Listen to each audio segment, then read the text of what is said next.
അങ്ങനെ ദാ വെക്കേഷനായി. അപ്പോൾ ഞങ്ങൾ എല്ലാവരും കൂടെ ഫാമിലി ആയിട്ട് ഗുരുവായൂർ പോകാൻ പ്ലാൻ ചെയ്തിട്ടുണ്ടായിരുന്നേ. അപ്പോൾ ഞങ്ങൾ 26-ാം തീയതി, അതായത് തൃശ്ശൂർ പൂരത്തിൻ്റെ അന്നത്തേക്കുള്ള ടിക്കറ്റാണ് ബുക്ക് ചെയ്തിട്ടുണ്ടായിരുന്നത്. അവിടോട്ട് പോകുന്നില്ലെങ്കിലും നമ്മൾ നേരെ ഗുരുവായൂരാണ് പോകുന്നത്.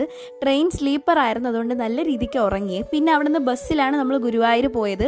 ചെന്ന ഉടനെ തന്നെ റൂമൊക്കെ എടുത്തു. ഗുരുവായൂരിൻ്റെ നടയിൽ തന്നെ ഉള്ള എലൈറ്റ് ഹോട്ടലിലെ റൂമാണ് ഞങ്ങൾ ബുക്ക് ചെയ്തത്. പിന്നെ ഞങ്ങൾ അവിടെ നിന്ന് നേരെ ഊണ് കഴിക്കാനായിട്ടാണ് പോയത്. ഈ ഊണ് കഴിച്ചത് എലൈറ്റ് ഹോട്ടലിൽ നിന്ന് തന്നെയാണ്. വിശന്നിരുന്നുകൊണ്ട് നല്ല വയറ് നിറയെ കഴിച്ചിട്ട് ഒരു ഐസ്ക്രീമും കുടിച്ച് നമ്മൾ നേരെ പോകുന്നത് ആനക്കൊട്ടിലാണ്. തൃശ്ശൂർ പൂരം നടക്കുന്ന അന്നത്തെ അതേ ദിവസമാണ് നമ്മൾ ആനക്കൊട്ടിലിൽ പോയത്. അപ്പോൾ അവിടെ നിന്ന് 5 ആനകളെ തൃശ്ശൂർ പൂരത്തിന് വേണ്ടി കൊണ്ടുപോയിട്ടുണ്ടായിരുന്നേ.